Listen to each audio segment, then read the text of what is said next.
আসসালামু আলাইকুম, আমি আতিক হাসান চলে আসলাম আবার নতুন একটা ভিডিও নিয়ে। আর যার কাহিনী অলরেডি আপনারা বুঝে গেছেন, শখের প্লেয়ার ভার্সেস শখের টিম। ফুটবলে আমার সবচেয়ে দেখতে টিম বার্সা, যার কথা না বললেন নাই। মানে সেই মেসির খেলা দেখতে শুরু, আজ মেসি নেই, তবু আমি বার্সা খাই।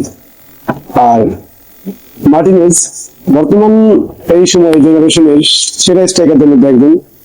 আমার প্রিয় ফুটবল টিম আর্জেন্টিনার একজন খেলোয়াড়, তো সেই হিসেবে তাকে খুব ভালো লাগে আমার। কিন্তু ইউসিএল এর সেমিফাইনালে এই দুটা দল, মানে মার্টিনেজের দল ভার্সেস বার্সা,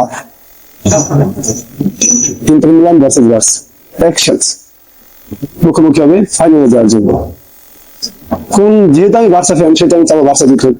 কিন্তু তখনই মনে করে, যদি লাউতারো হেরে যায় আর তার কান্না, সেটা কেমন সহ্য হবে? বা যদি লাউতার জিতে যায়, আমার প্রিয় টিম হেরে যায়, তখন কেমন সহ্য হবে? তো এক মধুর সময় পার করছে আমাদের বার্সা। আশা করি হারবে না, আমাদের হতাশ করবে না। হতাশ করবে মার্টিনেজ, কিন্তু তার জন্য ভালোবাসা থাকবে। খোদা হাফেজ, খোদা হাফেজ, বেস্ট উইশ বার্সা।